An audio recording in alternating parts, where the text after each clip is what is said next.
Locked On Podcast Network presents Locked On Sports Today. The Houston Rockets dominated Game 5 to avoid elimination. The Lakers tried to hang on for dear life in their series against the Timberwolves, and the 49ers are surviving, not thriving.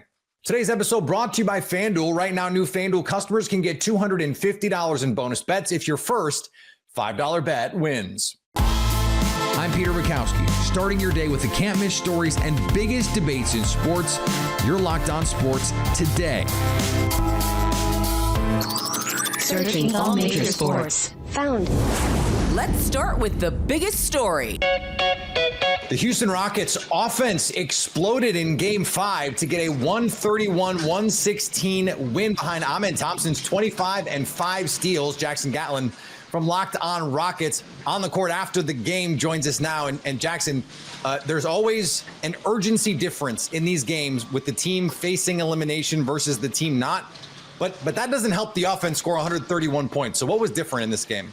Honestly, Peter, it was some of it had to do, look, the Rockets did a much better job moving the basketball in this game. Alperen Sengun had a team-high 9 assists, flirting with a triple-double on the evening. 15, 9, and 9, I believe, was his final stat line. But, Rockets did a great job sharing the basketball as a team. They've really kind of keyed in on some of the different defensive schemes that the Warriors have been throwing at them. When they're sending, two to the ball and blitzing Jalen Green, they're making the right reads out of those possessions. When Alperen Sengun catches the ball in the middle of the floor, if Draymond Green is guarding him, he basically plays in single coverage, and then Alp will attack him. If they send 2 to the ball, he kicks it back out to the open shooter. So some of it just boils down to the Rockets knock down a lot of shots in this game, but their offense kind of feeds off of their defense, and I really felt like they were keyed in defensively in this game, holding Steph Curry and Jimmy Butler to just 13 and 8 points respectively in this one.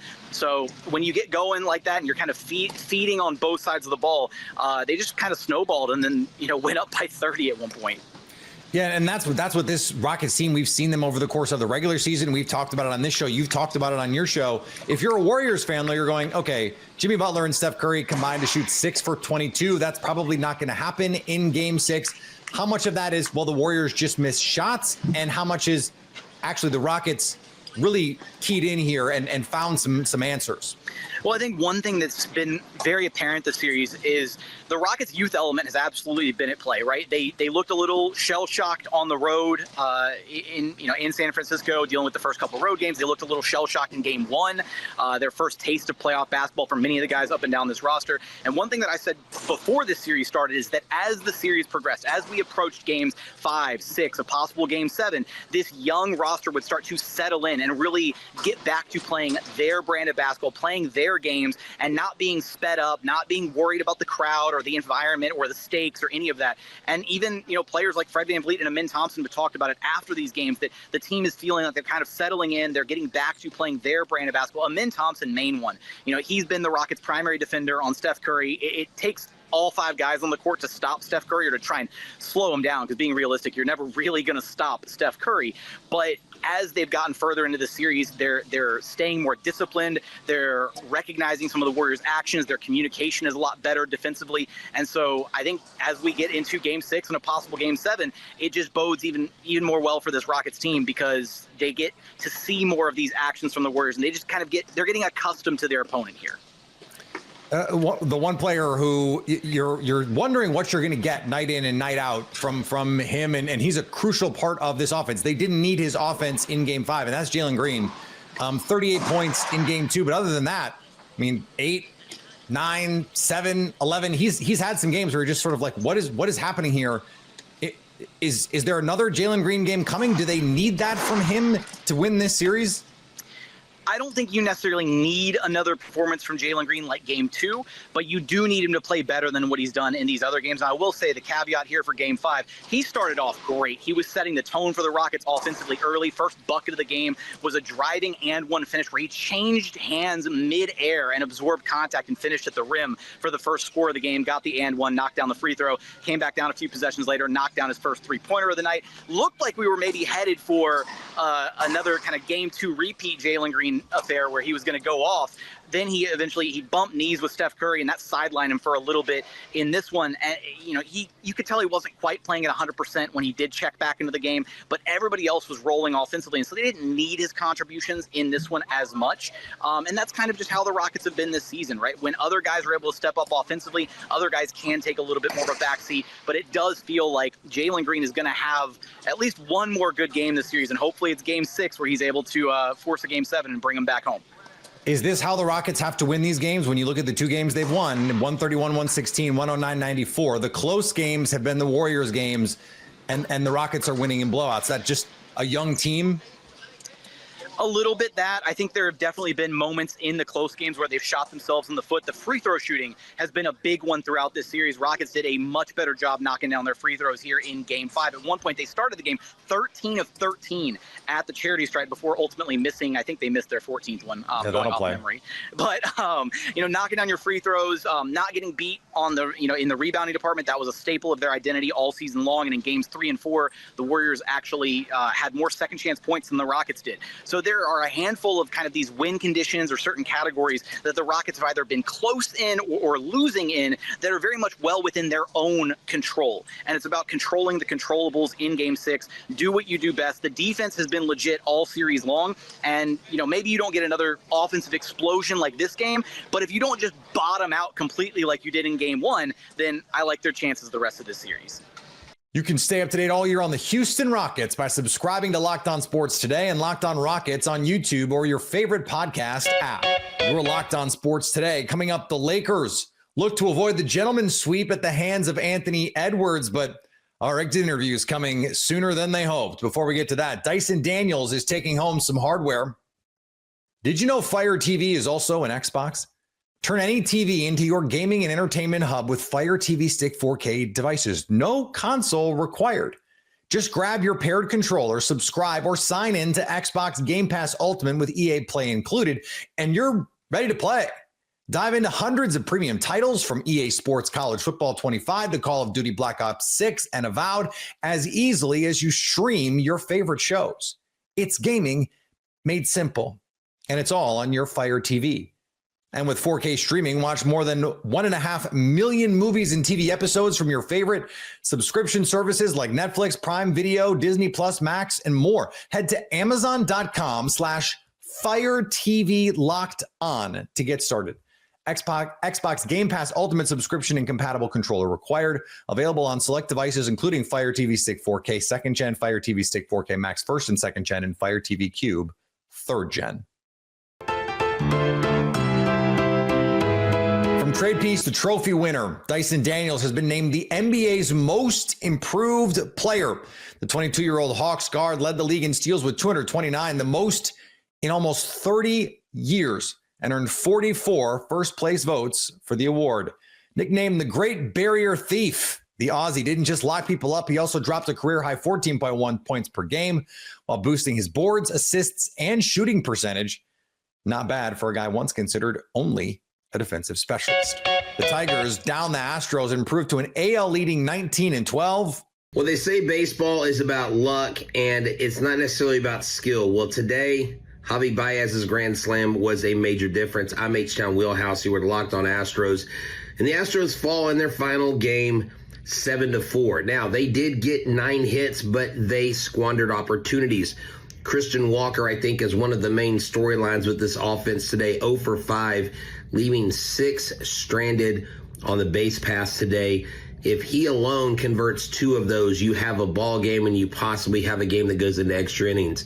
AJ Blueball made his major league debut. He tallied 6 strikeouts, but he gave up a grand slam to Javier Baez.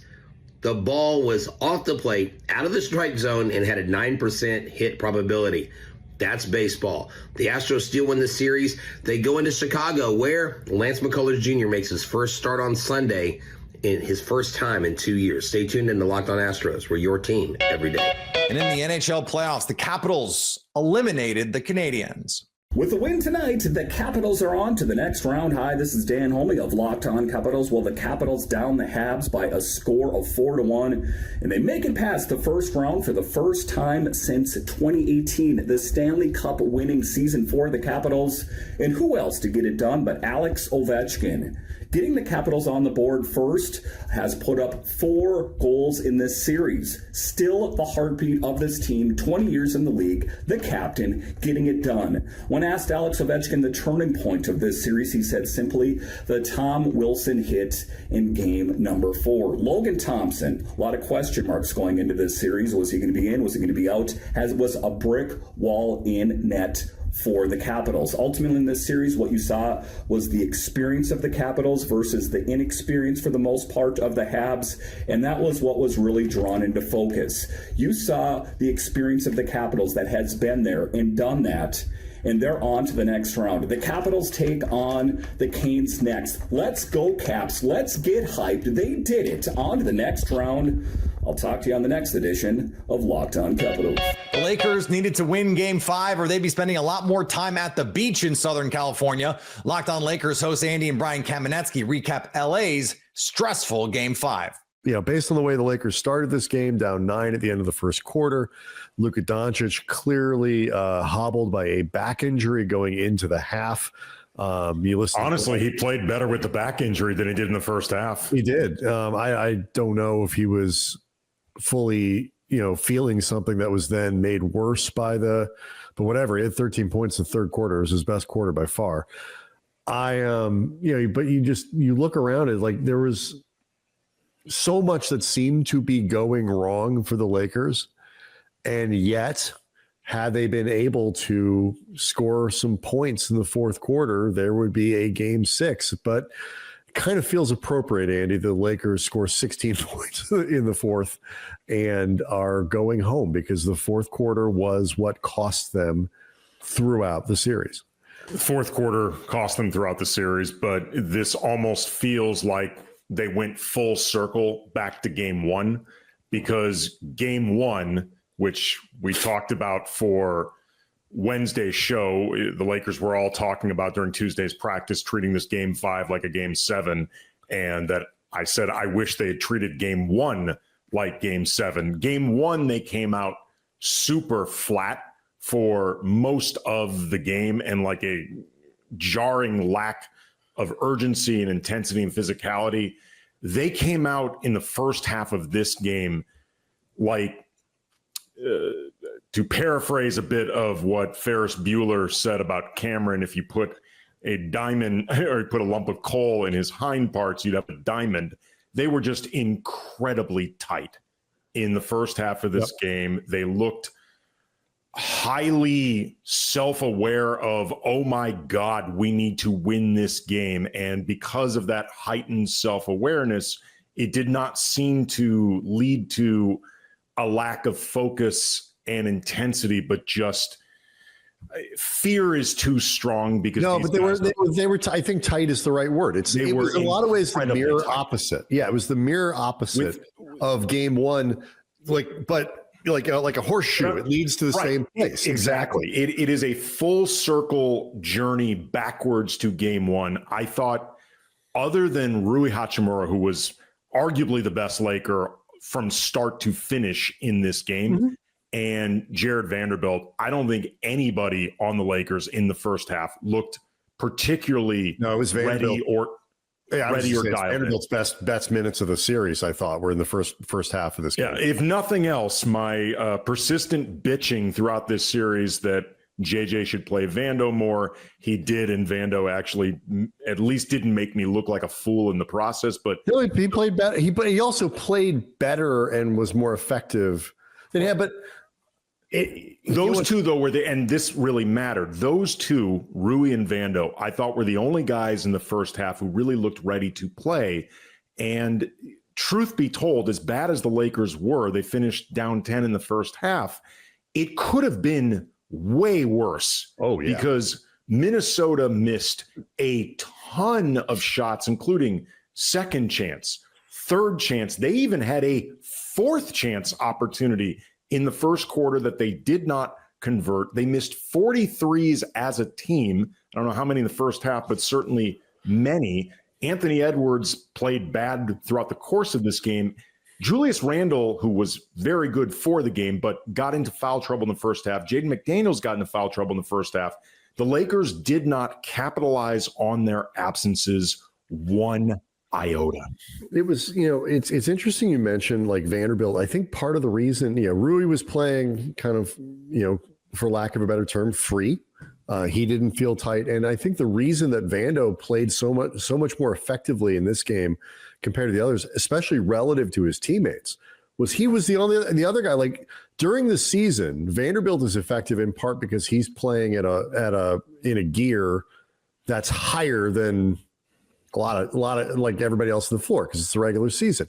Part of what makes him less effective in the postseason is everybody is now playing at Vanderbilt speed. Well, in Game 5 on Wednesday night, Vanderbilt was again playing at that pace that was so much faster and higher and freer than the Lakers play, and that was what I expected the whole team to look like in this game, was to come out and move and cut him, and instead they were just unsure. And I know what I think JJ Redick meant with talking about being on edge, but it was like the wrong kind of on edge. As it turned out, when they got on the floor, they looked on edge tight rather than on edge focused. Stay up to date all year on the LA Lakers by subscribing to Locked On Sports Today and Locked On Lakers on your favorite podcast app and on YouTube. Coming up, the 49ers are simply surviving. The San Francisco 49ers are extending star tight end George Kittle. Locked On NFL host Tyler Rowland and Luke Braun discuss why the move will lead to mediocrity long-term.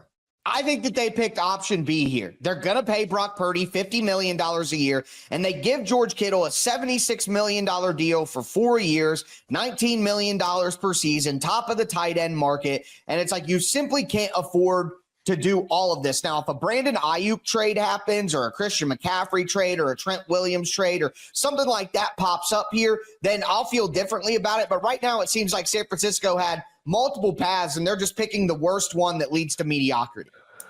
Well, they're picking the one that they feel won't get them fired. Because if they go for it big time and it goes up in flames, or if they go enter a rebuild, I don't know how ownership is going to feel about that. But there's a difference between surviving and thriving.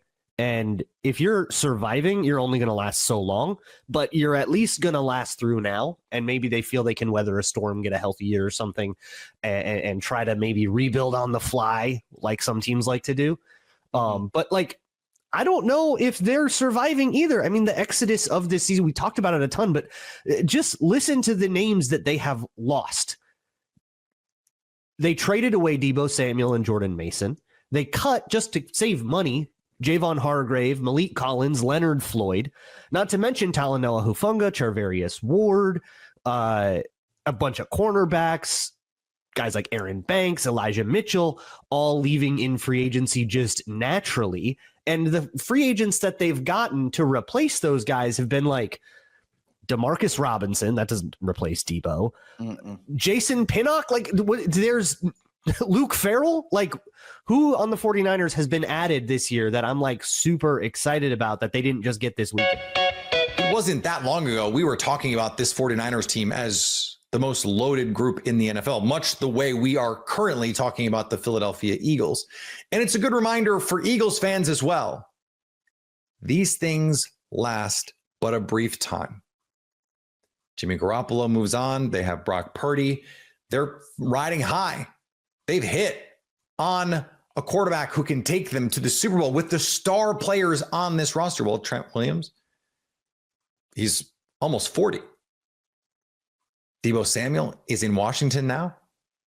Christian McCaffrey is another year older. George Kittle is another year older. Brandon Ayuk is coming off a torn ACL. Dre Greenlaw, Talanoa Hufanga, they don't play here anymore. This is a defensive line that has been decimated. Those Super Bowl teams, it's Nick Bosa and a bunch of new guys. They're trying to hold on to an era that is over. And in order for them to find the success that they've ultimately come short of over the last few years, they're going to have to evolve this roster in a major way. Maybe Michael Williams and this draft class can be a part of that. But that era of the old San Francisco 49ers, the late 2010s, early 2020s 49ers, that era is coming to a close. The Colorado Rockies have done the unthinkable. They won a baseball game. Snapping an 8-game losing streak and avoiding some truly historic misery, Colorado edged the Braves 2-1 thanks to a Brenton Doyle homer and a gritty night from 4 pitchers. At 5-25, they were flirting with the 1988 Orioles, but at least for one night, the Rockies were off the struggle bus. If you're catching this episode after hearing your favorite Locked On show, make sure to subscribe to Locked On Sports Today on YouTube or wherever you get your podcasts so you never miss an episode. Also, if you're a new subscriber to Locked On Sports Today, we're here for you with the biggest stories in sports every day. Coming up, do Kawhi and the Clippers have enough left in the tank to take Denver to Game 7? So at least until tomorrow, stay Locked On Sports Today. Locked On Podcast Network presents Locked On Sports Today. For more episodes of Locked On Sports Today, go to our video on demand. Click on Sports at the top of your screen. There, you'll find past episodes of Locked On Sports Today, plus other Locked On shows on demand.